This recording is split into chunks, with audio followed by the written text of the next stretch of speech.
Hello everyone, very warm welcome to all of you in this session of Geography Current Affair। हम लोग geography में पिछले एक साल में आए हुए उन प्लेसेस के बारे में पिछली वीडियो में देख रहे थे जो न्यूज़ में हैं, और उसमें हम लोगों ने काफ़ी कुछ देख लिया था। हम लोग गल्फ ऑफ गिनिया देख चुके थे, ड्रेक पैसेज देख चुके थे, और इंडिया नेपाल डिस्प्यूट देख चुके थे। इसके आगे हमें देखना था, और नेक्स्ट जो प्लेस है जो इस साल काफ़ी न्यूज़ में था वो है जिब्राल्टर स्ट्रेट। जिब्राल्टर स्ट्रेट इसलिए न्यूज़ में था बच्चों क्योंकि यहाँ पे ईरान की एक वेसल पकड़ ली गई थी, ईरानियन वेसल। और आपको पता है ईरान और अमेरिका के बीच इस समय 36 का आंकड़ा है, तो ईरानियन वेसल यहाँ पकड़ी गई थी और उसको यूएसए ने कहा था कि इसे जो है सज़ा मिलनी चाहिए, कोर्ट को ना छोड़ने के लिए कहा था। जो जिब्राल्टर जो जगह है ये यूनाइटेड किंगडम को सीड किया गया है स्पेन के द्वारा। ये सेसेशन हुआ है 1713 में, 1713 में। इसके बारे में भी चर्चा करेंगे, पहले ये आप न्यूज़ जान लें।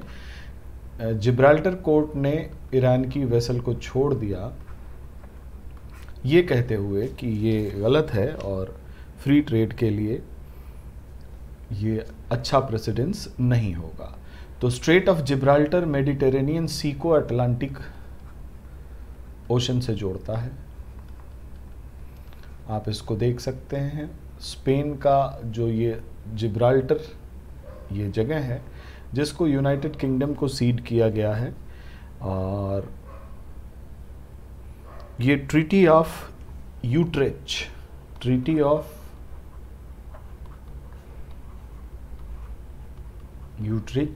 के द्वारा इसको सीड 1713 में इसे यूनाइटेड किंगडम को दे दिया स्पेन ने।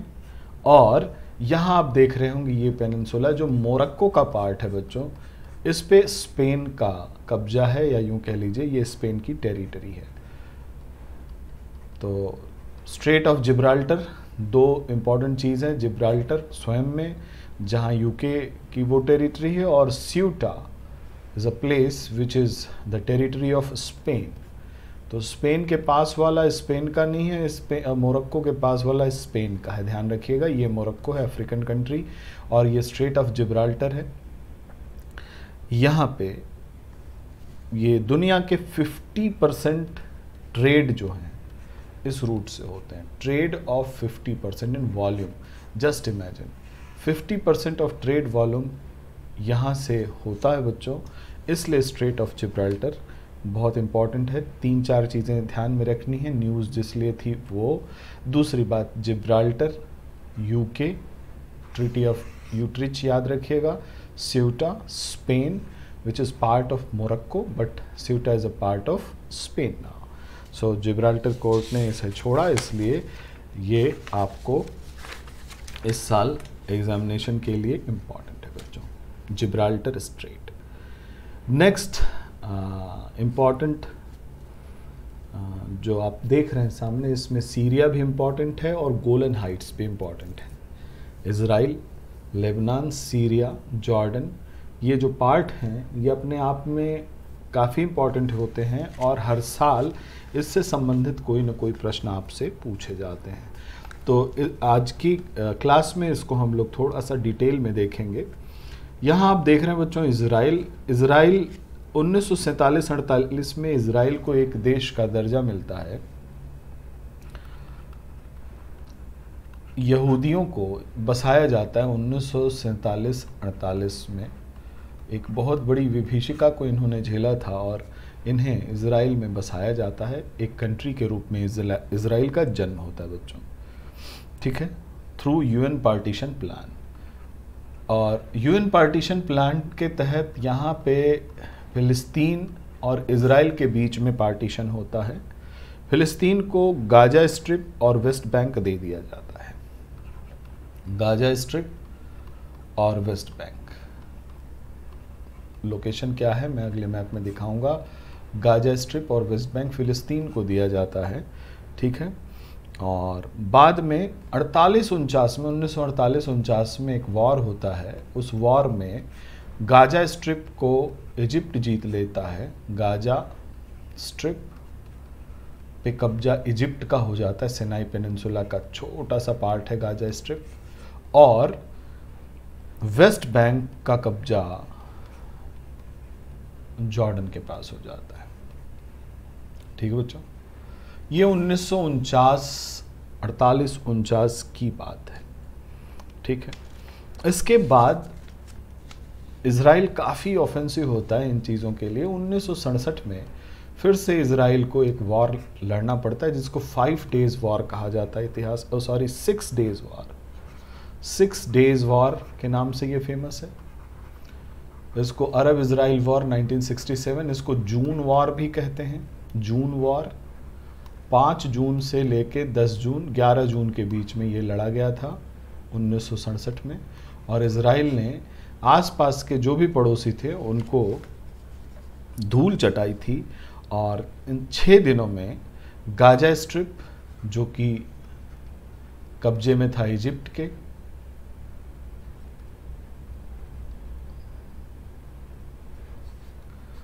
गाजा स्ट्रिप को इजिप्ट के कब्जे से इज़राइल उस पर कब्जा करता है बच्चों।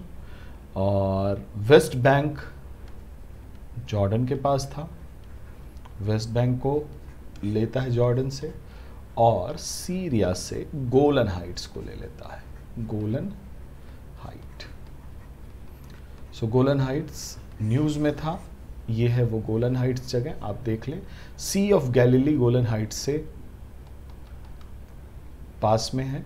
गोलन हाइट्स जॉर्डन और सीरिया से जुड़ा हुआ है। आप देख लें गोलन हाइट्स से किसकी किसकी सीमाएं हैं। जॉर्डन की हैं और सीरिया की हैं और लेबनान की हैं, बाकी इज़राइल तो है ही। तो ये गोलन हाइट की सीमाएं किससे किससे जुड़ी हैं, इसको बहुत ध्यान से देखने की ज़रूरत है। आप इस चित्र में और बेहतर तरीके से देख सकते हैं। गोलन हाइट ये जगह है। ये जो बाउंड्री आप देख रहे हैं, रिवर जॉर्डन आ रही है।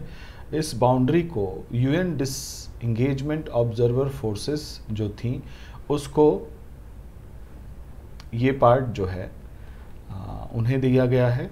और ये इज़राइल के द्वारा ऑक्युपाइड है। और 1967 से पहले जो सीज फायर लाइन थी वो ये हुआ करती थी। 1967 से पहले, बिफोर 1967। लेकिन बाद में इज़राइल ने इस पूरे गोलन हाइट को अपने टेरिटरी में मिला लिया।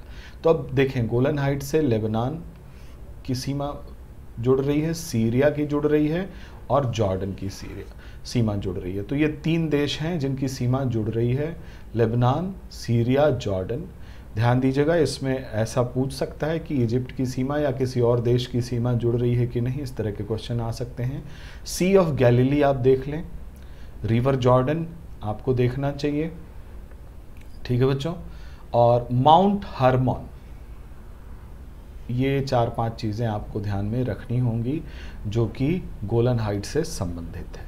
अच्छा, इसके बाद आप इस चित्र में देख सकते हैं इज़राइल, ये पूरा पार्ट इज़राइल है और ये सिनाई पेनिनसुला है बच्चों। और उसी का ये भाग है गाजा स्ट्रिप, जिसको 1967 में दोबारा इजिप्ट से इज़राइल ने लिया था, इजिप्ट से छीना था, लिटरली छीना था। और वेस्ट बैंक ये रहा जॉर्डन का पार्ट, ये है आपका डेड सी। ठीक है बच्चों। और ये आपका गोलन हाइट है, ये रहा छोटा सा सी ऑफ गैलीली। ठीक है बच्चों।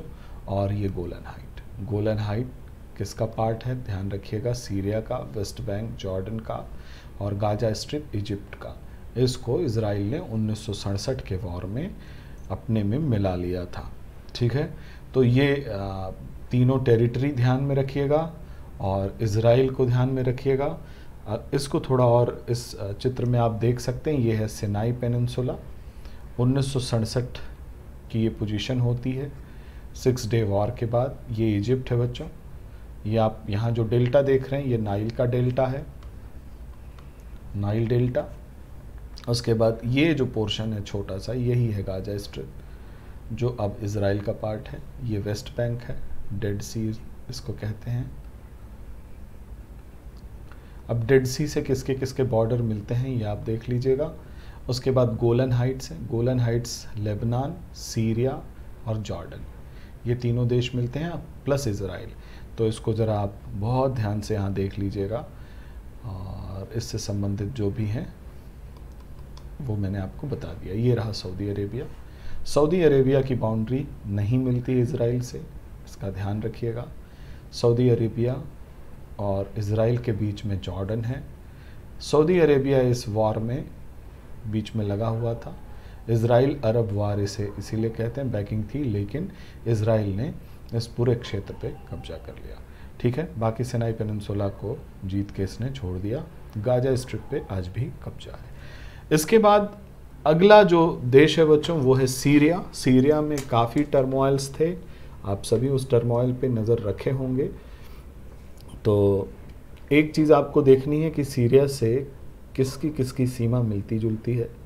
तो सीरिया से आप देख रहे हैं इज़राइल की सीमा मिल रही है, लेबनान की सीमा मिल रही है, टर्की की सीमा मिल रही है। ठीक है बच्चों, Turkey, Jordan, Israel, Lebanon, Turkey, Jordan, Israel, Lebanon and Iraq. Iraq की सीमा मिल रही है, दिस इज इराक। ठीक है, और ध्यान रखिएगा यहाँ पे आपसे ट्रैप में ईरान पूछ सकता है कि ईरान की भी सीमा मिलती है क्या, तो ईरान की सीमा नहीं मिलती है। तो डू रिमेंबर कौन कौन से सीमावर्ती राज्य हैं सीरिया के, आप लिख सकते हैं यहाँ, Iraq, Jordan, Israel, Turkey and Lebanon, इनकी सीमाएं मिलती हैं। प्यारे बच्चों, आप सबको पता है वहाँ पे टर्मोइल हैं, रिबेल्स का ये क्षेत्र जो तिब्लिस के नाम से जाना जाता है, रिबेल का क्षेत्र और जिहादियों का क्षेत्र है। यहाँ इस्लामिक स्टेट का कब्जा है और ये सीरियन गवर्नमेंट है। इदलिब, ठीक है, ये इदलिब है और यहाँ टर्किश ट्रूप रिबेल का साथ देते हैं, ये वो जगह है, ध्यान दीजिएगा। बाकी जियोपॉलिटिक्स में आप देख रहे हैं। ये कॉन्फ्लिक्ट का समय 31 दिसंबर 2018 का है। ये द इकोनॉमिस्ट में छपा फ़ोटो था, वहीं से लिया गया बच्चों। और इसमें ये यूफ्रेट्स रिवर है, इसको भी ध्यान दें। दो टिग्रिस और यूफ्रेट दो रिवर हैं वहाँ की, और ये यूफ्रेट रिवर सीरिया और सीरिया के ठीक बीच से ये निकलती जा रही है। तो यहाँ कुर्द इधर हैं, इस्लामिक स्टेट वाले इधर हैं, और आपको यहाँ रिबेल यहाँ भी मिल जाएंगे तनफ के पास, और कुछ रिबेल आपको इदलिब के पास मिलेंगे, और जिहादी और रिबेल का ग्रुप है जो कि सीरिया के खिलाफ आप सबको पता है अपराइजिंग है। दमस्कस यहाँ की राजधानी, बेरूत लेबनान की राजधानी। तो ये छोटी छोटी चीज़ें आपको ध्यान में रखनी है बच्चों। सीरिया के बाद नेक्स्ट जो कंट्री न्यूज़ में थी वो इथियोपिया है, सॉरी दिस इज सोमालिया। ये सोमालिया थी। दो कारणों से ये न्यूज़ में है सोमालिया। एक तो सोमालिया न्यूज़ इसमें इसलिए थी कि इसके 5 फेडरेशन हैं, 5 फेडरेशन, इनके 5 फेडरेशंस हैं, और ये फेडरल रिपब्लिक ऑफ सोमालिया हो चुका है। फेडरल रिपब्लिक ऑफ सोमालिया, ध्यान दीजिएगा, ये आज की स्थिति है, federal Republic of Somalia. 5 federal जो स्टेट हैं उसमें है पुंटलैंड, दूसरे पेज पे यहाँ पे आपको ये देख सकते हैं, ministries of information of regional state of federal Republic of Somalia. 21 अप्रैल 2018 को इंफॉर्मेशन ये था कि 5 रीजनल स्टेट जो फेडरल रिपब्लिक ऑफ सोमालिया के हैं, जिनके नाम थे Puntland, Jubaland, South waste गलमुडुग and Hirshabelle. ये जो हैं क्या हैं, ये पांचों फेडरेशन हैं जिसके जुड़ने से ये फेडरल रिपब्लिक ऑफ सोमालिया बना हुआ है। तो Puntland, Jubaland, South waste गलमुडुग and Hirshabelle, ये 5 हैं जो कि यहाँ के फेडरल स्टेट हैं, ध्यान रखिएगा। एक चीज़ और जानते चलिए, सोमालिया से जुड़ा सोमाली लैंड जो कि एक अपने आप को एक देश कहता है, अनरिकॉग्नाइज्ड है, ये अनरिकॉग्नाइज्ड कंट्री है, दुनिया में कोई इसे रिकॉग्निशन नहीं देता, अपने खुद को ये अलग देश मानता है, सोमालीलैंड।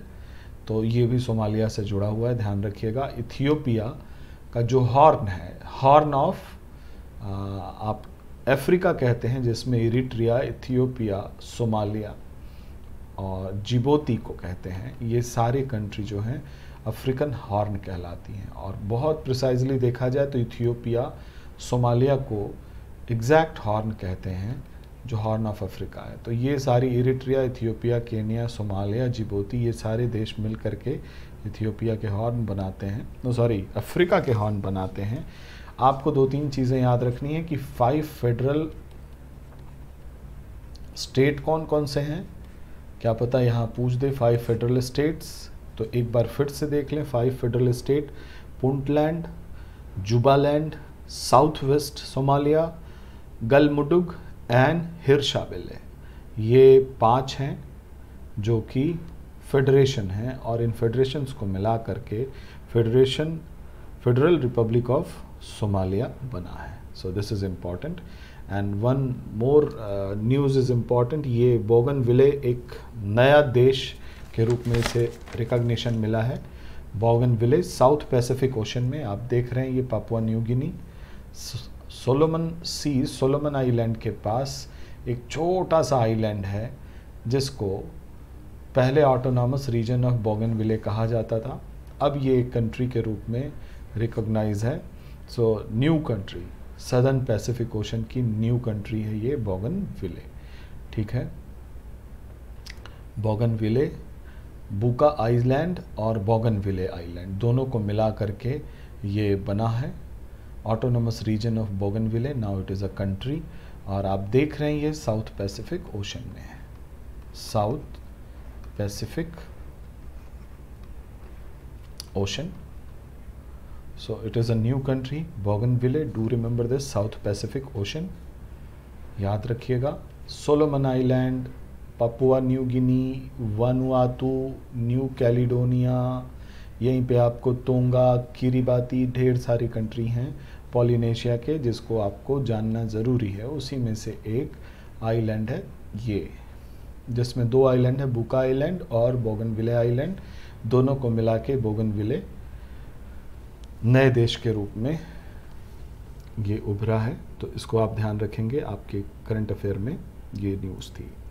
इसके बाद आइए बात करते हैं बच्चों इंडियन ओशन के कुछ प्रमुख आइलैंड की जो हम देख नहीं पाते ध्यान से। तो आज जो है कोशिश करते हैं हम लोग उसको देखने की। तो यहाँ पे आपको मिलेगा, यहाँ इंडियन ओशन में एक तो है कोकोज आइलैंड, ये बड़ा हो जाए तो हाँ हो जाएगा, good good good.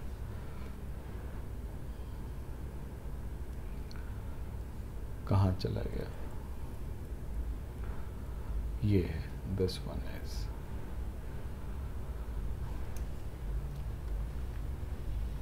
Yes, this is Cocos island, या इसको किलिंग आइलैंड भी कहते हैं। दिस इज कोकोज आइलैंड और किलिंग आइलैंड, जिस पे ऑस्ट्रेलिया, आप इसको नोट कर सकते हैं, एक छोटा सा नोट्स बना लीजिए, किलिंग आइलैंड या कोकोज आइलैंड, ठीक है बच्चों। और क्रिसमस आइलैंड, ये दोनों इंडियन ओशन में हैं। आप देख रहे हैं यहाँ श्रीलंका है, इंडिया के रिस्पेक्ट में इसकी डिस्टेंस और इसकी दिशा भी देखते रहिए। Christmas Island and Cocos Island both are the territory of Australia, Australian overseas territory.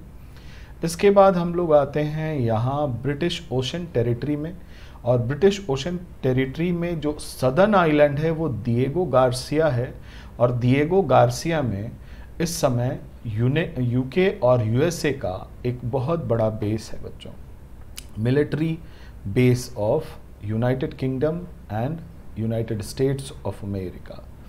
So Diego Garcia आप देख रहे हैं रिस्पेक्टिव पोजीशन, इंडिया के रिस्पेक्टिव जो पोजीशन है, Christmas island, Cocos island, Diego Garcia which is also called as British Indian Ocean territory. ठीक है, British Indian Ocean territory. इधर आप देखेंगे तो Seychelles, Victoria, Tromelin Island, Glorioso Island, ये these are less important but yes these are Maldives which is important, Lakshadweep part of India, territory of India, Maldives, a country here, Andaman and Nicobar Island, you can see here, this is the territory of India, again Diego Garcia, and then move towards Mauritius, Saint Denis and Reunion Island. So this Mauritius is a country. उसके बाद reunion island आपको important है, reunion island ही आपके news में था, इसलिए मैंने इस पूरे आइलैंड को कवर करने का प्रयास किया। प्यारे बच्चों, इस रीयूनियन आइलैंड में ये देखें आप, फ्रांस की ओवरसीज टेरिटरी है। रीयूनियन आइलैंड में भारत और फ्रांस ने मिलिट्री एक्सरसाइज की है। Do remember this reunion island was in news because of that military exercise between India and France. Where it happened? This is a reunion island which is inside Indian Ocean, very close to Mauritius, और यहाँ पे ये France की overseas territory है। तो Australia की overseas territory, France की overseas territory, UK की overseas territory, Diego Garcia, British Indian Ocean territory, इस पूरे कई सारे द्वीप हैं यहाँ पे, उनका नाम है, एक ग्रुप ऑफ आइलैंड है, उसमें जो सदर्न आइलैंड है दैट इज दिएगो गार्सिया। ठीक है, it's a kind of archipelago, you can say, group of islands are called as archipelago. So this is archipelago and one name is also here, Chagos island. यहाँ पे मैं लिख नहीं पा रहा हूँ क्योंकि इसको मैं करूँ ताकि पेन को एक्टिवेट किया जा सके। Yes, here Chagos island, चागोज island, और चागोज आइलैंड का जो सदर्न पार्ट है दिएगो गार्सिया, जहाँ पे यूके यूएस की बेस कैंप है, और ये रहा रीयूनियन आइलैंड। आप ज़रा देखें, भारत से काफ़ी दूरी है, ये मेडागास्कर के पास है रीयूनियन आइलैंड, मॉरिशस के पास है रीयूनियन आइलैंड। दूसरे में आप और अच्छे से देख पाएंगे, इसको एक बार थोड़ा सा बड़ा करते हैं, ध्यान दीजिएगा, इसमें कुछ और ओवरसीज टेरिटरी हैं, तो एक बार देख लें। यहाँ आइल of Amsterdam,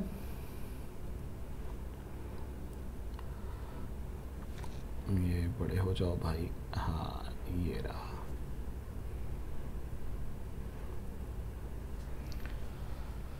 oil of Saint Paul and Isle of Amsterdam. इस पे एम्स्टरडैम का कब्जा नहीं है, ये दोनों फ्रांस की टेरिटरी हैं। ठीक है, ध्यान रखिएगा, this is the ocean overseas territory of France, isles of Amsterdam, isles of Saint Paul. फिर से बदल गया है, एक बार फिर वहाँ पे चलते हैं हम लोग, थोड़ी सी और मेहनत कर लेंगे। एक क्रोजेट आइलैंड है बच्चों, क्रोजेट दिखा लूँ बस, उसके बाद आगे चलते हैं हम लोग।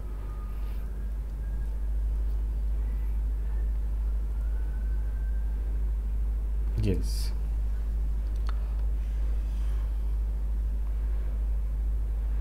This is Prince Edward island which is of South Africa. आप देखें साउथ अफ्रीका के पास है। ये Isles of Crozet which is also a territory of France. ठीक है, टेरिटरी ऑफ फ्रांस, इसको France southern and Antarctic land के नाम से जाना जाता है, जो ओवरसीज टेरिटरी ऑफ फ्रांस है। French southern and Antarctic land के नाम से जाना जाता है। तो प्रिंस एडवर्ड आइलैंड जो है साउथ अफ्रीका का है, but Isles of Crozet island Kerguelen island and McDonald island. इसमें मैकडोनाल्ड आइलैंड जो है that is of Australia and rest of them Crozet, Kerguelen, Saint Paul and Amsterdam. These all are French southern and Antarctic land, while Herald Island as well as McDonald Island ये Australia का overseas territory है। तो these are very important island of Indian Ocean. Please do remember, ये पूछते हैं, बार बार पूछते हैं। And most important is that कि इसमें जो रीयूनियन आइलैंड है, मैं एक बार फिर से आपको वो पोजीशन दिखा दूँ। Reunion island that is the territory of that is the overseas territory of France, and it is very important. Why? Because India and France have performed joint exercise here. Joint exercise. This is the Reunion Island. Do remember it is close to Mauritius. ठीक है, तो ये Indian ocean के कुछ बहुत ही important island थे जो आपको जानने चाहिए। यूपीएससी यहाँ से सवाल पूछ सकता है। तो यूपीएससी वो सवाल ज़रूर पूछता है जो कि रिसेंटली आपके एग्जामिनेशन में आया हो। नेक्स्ट इम्पॉर्टेंट जगह है, आपको चलना होगा मेरे साथ ऑस्ट्रेलिया। ऑस्ट्रेलिया के ईस्ट में क्वींसलैंड स्टेट के ईस्टर्न पार्ट में आपको कोरल फॉर्मेशंस दिखाई पड़ेंगे, and this is the largest coral barrier reef of the world, जिसको ग्रेट बैरियर रीफ कहा जाता है। फ्रॉम केयर्न्स टू ब्रिस्बेन आपको ग्रेट बैरियर रीफ मिलेगी। बैरियर रीफ क्या होती है बच्चों? कंटिनेंट से थोड़ा आगे चल के ओशन में बीच में एक चैनल होता है, वो चैनल में पानी भरा होता है, उसके बाद कोरल रीफ फॉर्मेशन शुरू हो जाता है और वो पूरे कंटिनेंट के पैरेलल चलता रहता है। और ग्रेट बैरियर रीफ आपको पता ही है काफ़ी एक्सटेंसिव है, कुछ इस तरह से ऑस्ट्रेलिया के कंटिनेंट के किनारे किनारे। This is the channel, this is the channel and this is the mainland. You can see mainland and the reef is here. This is the reef, this is the barrier reef, and beyond it you are going to have, beyond this you are going to have high sea. So यहाँ इसके आगे फिर आपको sea है, but yes it is parallel to the mainland. अब ये कितना बड़ा है आप अंदाज़ा लगा सकते हैं। This is a part, a photograph of the part has been taken here. So this is Great Barrier Reef जो कि कोरल फॉर्मेशन है। आप सबको बताया बच्चों कोरल क्या होते हैं। कोरल आर सिलेंट्रेट और वो सिम्बायोटिक एसोसिएशन में होते हैं एल्गी के, जिसका नाम होता है जूज़ैंथेली। तो कोरल पॉलिप प्लस जूज़ैंथेली नाम का ग्रीन एल्गी होता है बच्चों, जो एक साथ सिम्बायोटिक एसोसिएशन में होता है। और इस सिम्बायोटिक एसोसिएशन में काम क्या करता है? एल्गी कोरल को, पॉलिप को फूड बना के देता है, कहता है खाना खाओ, और कोरल पॉलिप क्या देता है इसको? शेल्टर। और दोनों मिलके रहते हैं and they constitute the most diverse ecosystem of the world. So most diverse ecosystem of the world. The most diverse ecosystem of the world. Do remember, if you compare the biodiversity of a coral ecosystem, you are going to have enormous biodiversity, much larger than the biodiversity of the tropical rainforest. Just imagine, tropical rainforest की biodiversity से भी अधिक biodiversity आपके coral ecosystem में होती है। एक बार 2018, 2017 या 18 में प्रीलिम्स में क्वेश्चन आया, तो अगर दोनों में कंपेयर हो जाए तो most diverse ecosystem is of coral ecosystem. Are you getting this? So these are the coral formation in form of barrier reef. They may form fringing reef also, they may form atoll also, or you can say island. Some island like Lakshadweep is coral island. तो coral के द्वारा fringing reef भी बनाए जाते हैं, barrier reef भी बनाए जाते हैं और एटॉल भी बनाए जाते हैं। एटॉल समझने का प्रयास कीजिएगा।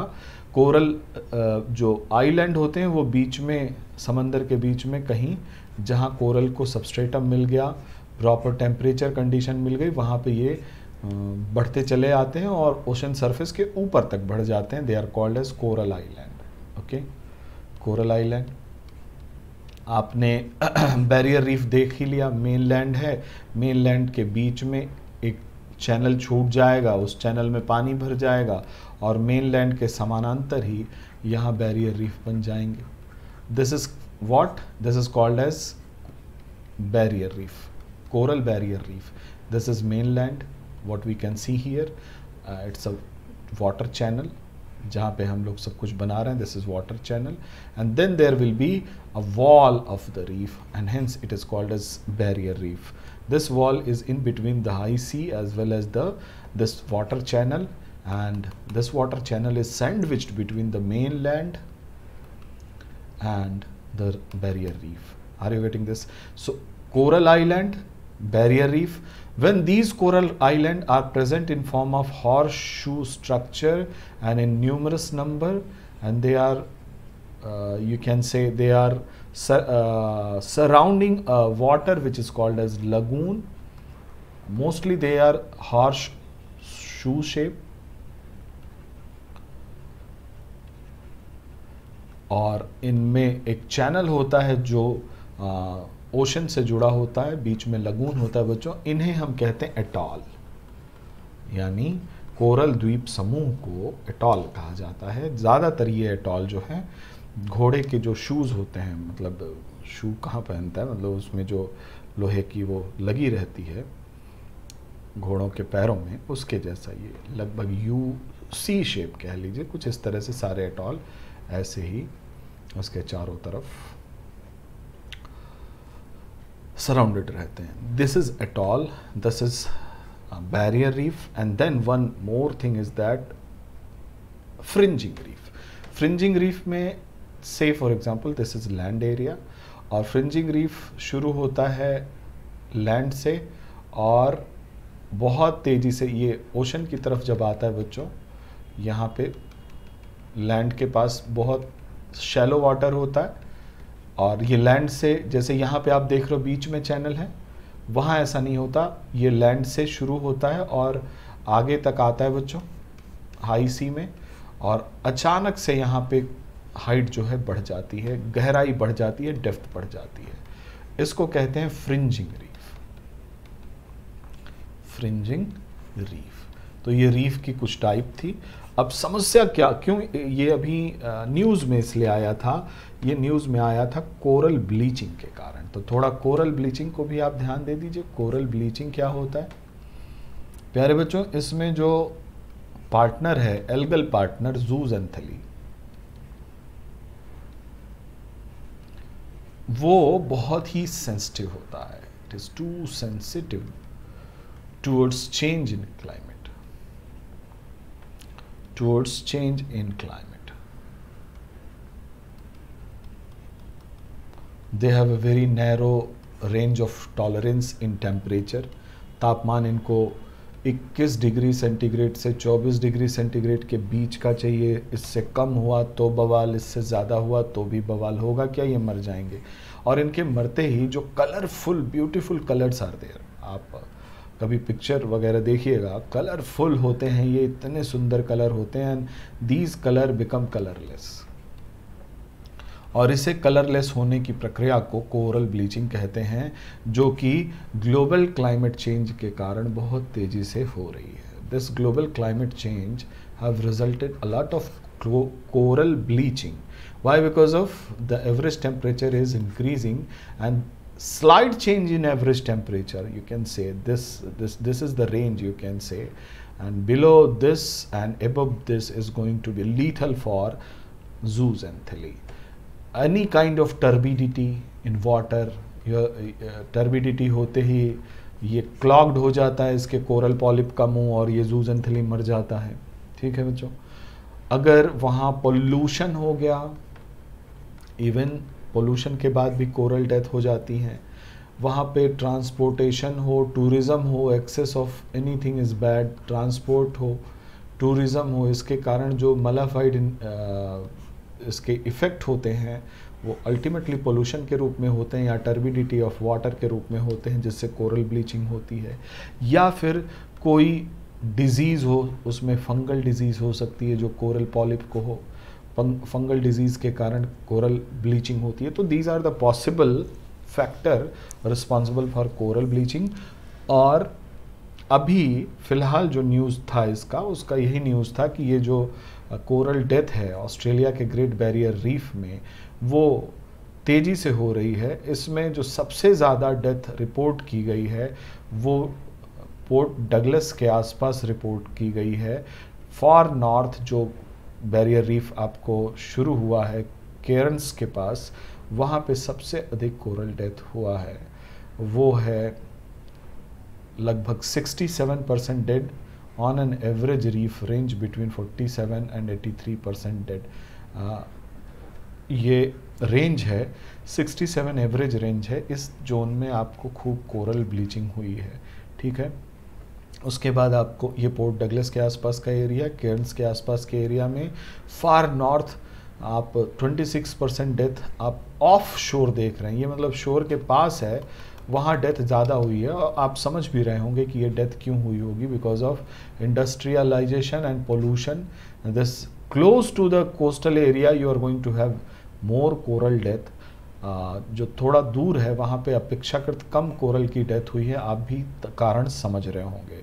सो you can have a kind of question here कि we have seen a coral death near the coast more in Australia's north region, while at same place in the high sea coral death are less। assertion हो गया, reason उसका दे देगा कि coastal area receive industrialised water pollution that is the major cause of coral death. तो आपको उसको assertion और रीज़न दोनों को सही करना होगा। सो you can have possible question from the here also in any you can say form you are going to have question।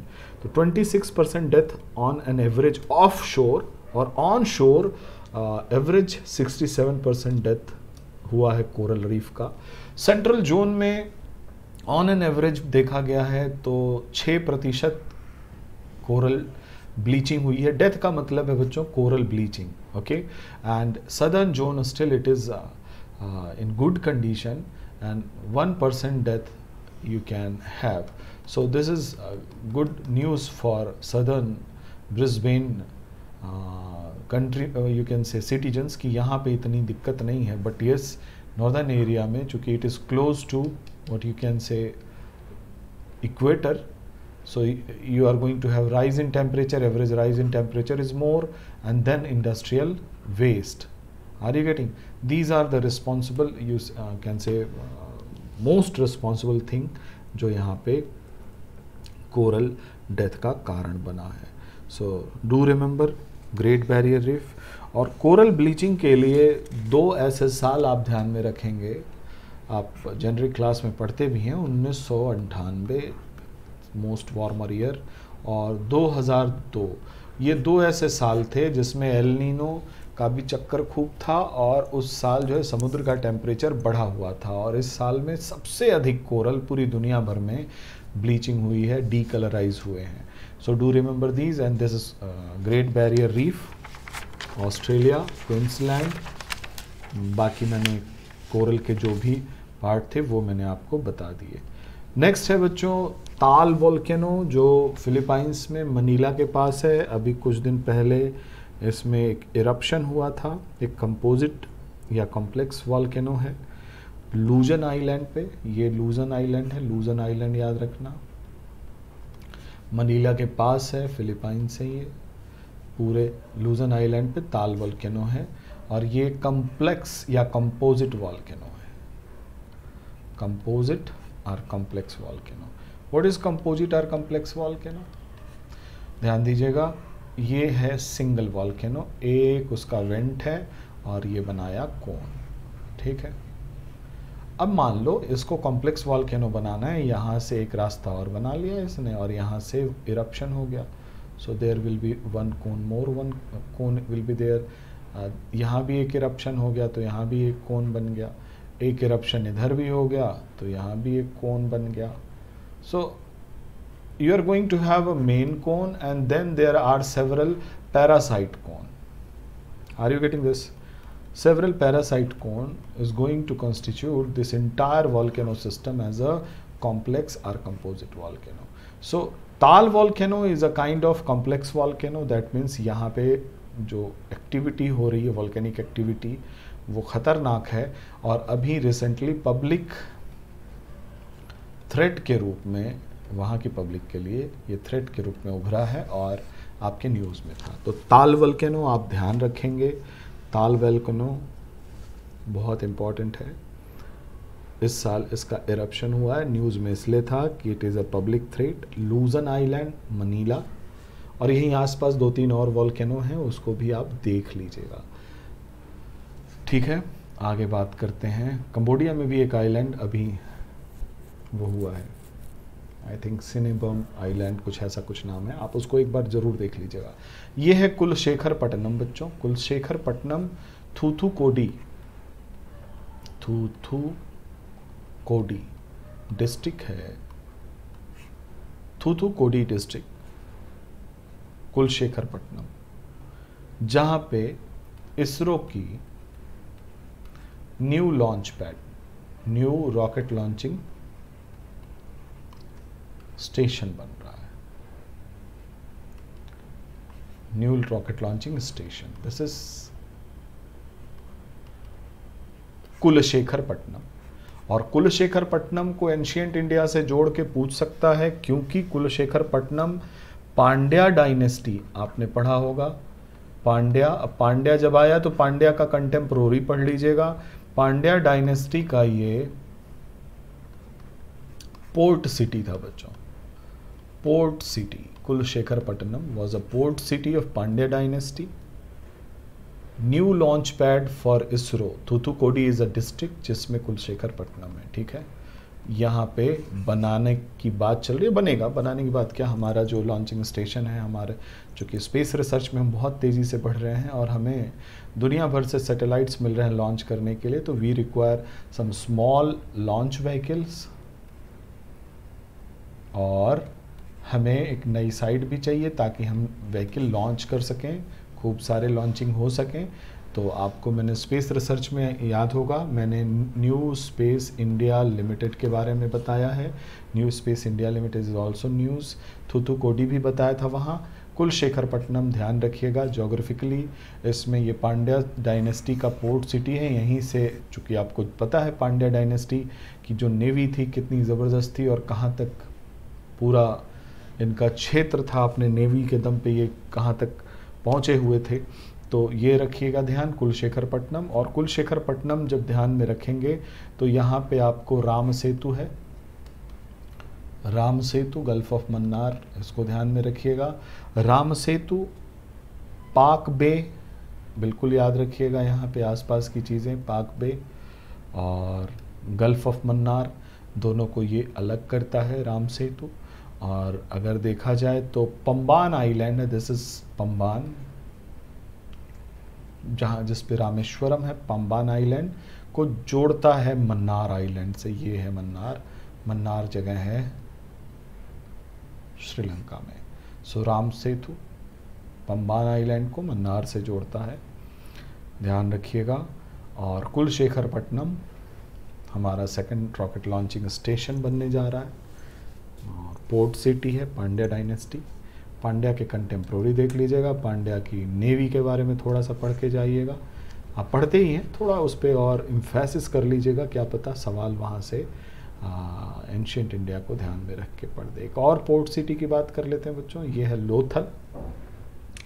इस चित्र में आप देख रहे हैं गुजरात में ये लोथल जगह, this one is Lothal. Lothal is also a port city. और ये कब की पोर्ट सिटी है, हड़प्पा और मोहनजोदड़ो टाइम की पोर्ट सिटी है.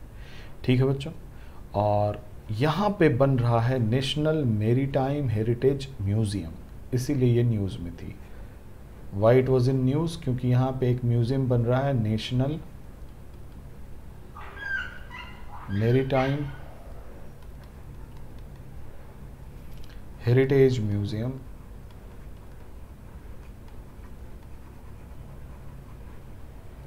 National maritime heritage museum Lothal में बन रहा है बच्चों, और 1955 से 60 के बीच में जब आर्कियोलॉजिकल सर्वे ऑफ इंडिया ने इस क्षेत्र का एक्सकेवेशन कराया था, एक्सटेंसिव एक्सकेवेशन, किसने? Archaeological survey of India.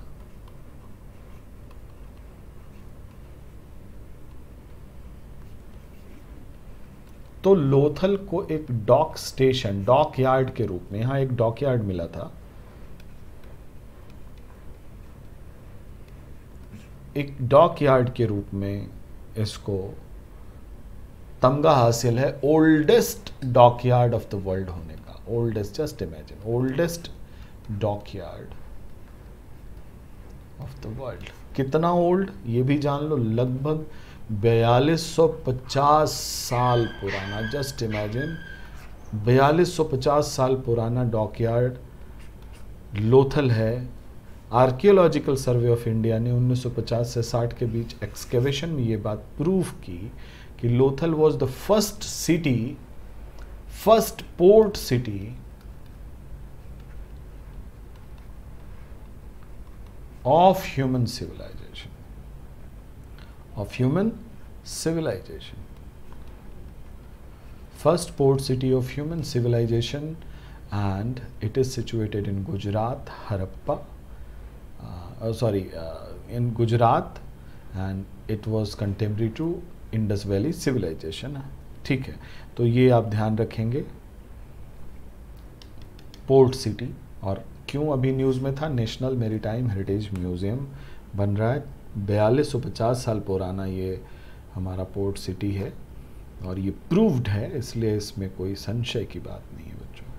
Next जो न्यूज़ में एक रिवर है बच्चों, ये रिवर है चंबल। चंबल रिवर इंदौर से निकलती है और बहना शुरू करती है इन मध्य प्रदेश, राजस्थान और उत्तर प्रदेश से होते हुए ये यमुना नदी में मिल जाती है। तो यमुना की ये सहायक नदी है, लेकिन जब ये मध्य प्रदेश से निकलती है और राजस्थान में जाती है तो इस पे कई सारे हाइड्रो पावर प्रोजेक्ट हैं जो कि बने हुए हैं, उसकी चर्चा हम लोग अभी करेंगे और डिटेल में देख लेंगे। और ये न्यूज़ में इसलिए थी बच्चों क्योंकि इसमें दो कारण से न्यूज़ में है। पहला रीज़न ये था कि it is the most pure river, least polluted river of India. You can, most pure तो गलत हुआ, least polluted river of India, least polluted river of India. तो ये कितनी अच्छी बात है, इसमें हमारे चंबल के भाइयों का भी बहुत बड़ा योगदान है कि वहाँ इंडस्ट्री जाए तो जाए कैसे, और नहीं जाए तो फिर चंबल तो प्योर रहेगी। So least polluted river of India, first thing. दूसरा, ये न्यूज़ में इसलिए थी बच्चों क्योंकि इसमें एक डॉल्फिन पाई जाती हैं जिनको गेंजेस डॉल्फिन के नाम से जानते हैं। हम लोगों ने इकोलॉजी और एनवायरनमेंट में आपको गेंजेटिक डॉल्फिन के बारे में मैंने आपको कवर किया था। वो चंबल में भी पाई जाते हैं, उनको चंबल में भी छोड़ा गया है ब्रीडिंग के लिए और उनको यहाँ पे प्रोटेक्ट किया गया है। तो चंबल रिवर में डॉल्फिन के नंबर कम हुए हैं, number of Gangetic dolphin, Gangetic dolphins are reduced. Number of Gangetic dolphins are reduced. दो कारण से ये न्यूज़ में थी तो आपके लिए इम्पॉर्टेंट हो जाती है। अब इम्पॉर्टेंट हो जाती है तो इसका जो है छिद्रान्वेषण करना हमारा परम कर्तव्य बन जाता है। तो आइए देखते हैं। चंबल इंदौर से निकली और इंदौर से निकलने के बाद चंबल जाकर के यमुना में मिल जाती हैं। चंबल की जो सहायक नदी हैं उसमें देखें आप, बनास, काली सिंध, पार्वती, ठीक है, ये नदियां जो हैं आपको चंबल में मिलती हैं बच्चों, और चंबल जाके मिलती है यमुना में। चंबल, सिंध, बेतवा, केन, ये यमुना की राइट बैंक ट्रिब्यूटरीज हैं। चंबल, सिंध का बेतवा कौन, याद रखना, चंबल, सिंध, बेतवा, केन, डू रिमेंबर दिस। तो यमुना जाकर के इलाहाबाद में गंगा जी से मिल जाती हैं और यहाँ संगम है, आपको पता है प्रयागराज अब नाम है प्रयागराज। जो संगम है वो प्रयागराज में है। तो चंबल क्या है, यमुना की सहायक नदी है। और चंबल की सहायक नदी कौन कौन सी है, काली सिंध, बनास, पार्वती, ये चंबल की सहायक नदी। और भी छोटी छोटी नदियां हैं, उसको आपको ध्यान न रखना, कोई दिक्कत नहीं है। अब ज़रा देखते हैं मध्य प्रदेश, राजस्थान और उत्तर प्रदेश में चंबल पे कौन कौन से हाइड्रो इलेक्ट्रिसिटी प्रोजेक्ट हैं। तो इसको ज़रा देख लेते हैं, हाइड्रो इलेक्ट्रिक प्रोजेक्ट के बारे में ज़रा सा देखते हैं।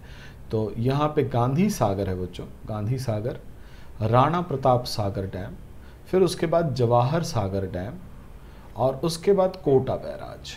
ये सारे के सारे चंबल नदी पे बनाए गए। गांधी सागर, राणा प्रताप सागर, जवाहर सागर और कोटा, 4 डैम हैं, बड़े बड़े डैम हैं जो चंबल नदी पे बनाए गए हैं।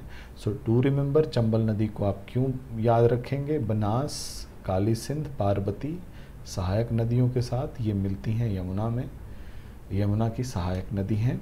और लीस्ट पोल्यूटेड रिवर है, और लीस्ट पोल्यूटेड के साथ साथ न्यूज़ में इसलिए थी कि इनमें गैंजेटिक डॉल्फिन कम हुई है। एक और नदी आपके लिए लेकर के आया हूँ।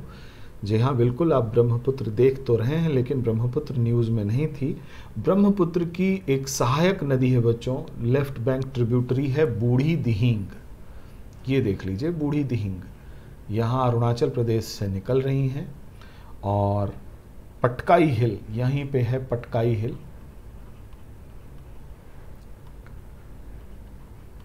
पटकाई हिल से ये निकलती हैं बूढ़ी दिहिंग।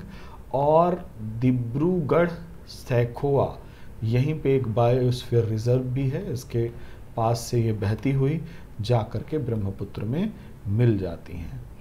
ठीक है, पटकाई हिल से निकलती हैं और पहुंच जाती हैं ब्रह्मपुत्र में बूढ़ी दिहिंग।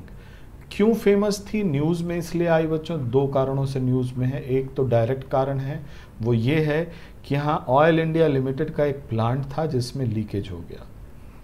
ऑयल इंडिया लिमिटेड का एक प्लांट था जहाँ से तेल ड्रिलिंग हो रही थी, उसमें लीकेज के कारण यहाँ पे ये जो क्षेत्र था पोल्यूटेड हुआ, पहली चीज़।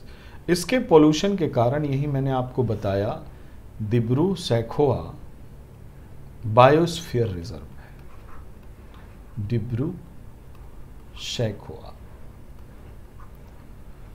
बायोस्फीयर रिजर्व है। तो ये बायोस्फीयर रिजर्व के नाते और पोल्यूशन के नाते, दोनों के नाते आपको ये ध्यान में रखना होगा। बूढ़ी दिहिंग विच is the you can say west bank tributary of Brahmaputra river. Do remember, Burhi Dihing, not Brahmaputra, Burhi Dihing, Dibru Saikhowa. Oil leakage था इसलिए न्यूज़ में था, तो मुझे लगता है आप इतने में डिब्रू सैखोवा देख लेंगे। Dibru Saikhowa biosphere reserve, biosphere reserve क्या होते हैं आपको आना चाहिए, कौन कौन से एरिया होते हैं उसमें, इतने समय नहीं है इतना, अदरवाइज हम लोग डिटेल में चलते हैं। एक और रिवर प्रोजेक्ट है बच्चों, उज multipurpose project, it was in news. और इनफैक्ट जो न्यूज़ था वो इंडस वाटर ट्रीटी से संबंधित था। इंडस वाटर ट्रीटी, आपको पता है इंडस रिवर सिस्टम, मैं कह रहा हूँ सारी की सारी रिवर भारत और पाकिस्तान दोनों में बहती हैं। तो जो उसके जल का बंटवारा है वो अंतर्राष्ट्रीय नियमों के आधार पे होता है, जिसके तहत भारत और पाकिस्तान के बीच इंडस वाटर ट्रीटी की गई है। इंडस वाटर ट्रीटी में थोड़े बहुत फेरबदल करने के लिए हम लोग कुछ न कुछ चूड़ी कसते रहते हैं, उसी से संबंधित है उज मल्टीपर्पज़ प्रोजेक्ट। उज मल्टीपर्पज़ प्रोजेक्ट को जब आप देखेंगे प्यारे बच्चों, उज मल्टीपर्पज़ प्रोजेक्ट, ये रावी नदी की सहायक नदी है बच्चों। उज मल्टीपर्पज प्रोजेक्ट रावी नदी की सहायक नदी है जिस पे ये डैम बना हुआ है। उज मल्टीपर्पज प्रोजेक्ट यहाँ है, आप देख रहे हैं। ये माधोपुर ब्यास लिंक से ब्यास और ब्यास रिवर को जोड़ा गया है। यहाँ पे क्या है बच्चों, उज मल्टीपर्पज प्रोजेक्ट है जो कि ऊझ रिवर पे है, जो कि रावी नदी की सहायक नदी है। तो आप देखें रावी नदी सहायक किसकी नदी है, रावी जाकर के इंडस से मिल जाती है। इधर से आप देख रहे हैं पहले सतलज रिवर आ रही है, भाखड़ा नागल डैम के पास से सतलज रिवर, और ये सतलज रिवर से ब्यास जाकर के मिल जाती है, सतलज ब्यास लिंक, ब्यास रिवर मिल जाती है। पोंग डैम है ब्यास रिवर पे, तो डू रिमेंबर ब्यास पे पोंग है, भाखड़ा नागल डैम जो है सतलज पे है, और हरीके बैराज भी यहीं सतलज पे है जहाँ से श्री गंगानगर को ले जाया जाता है।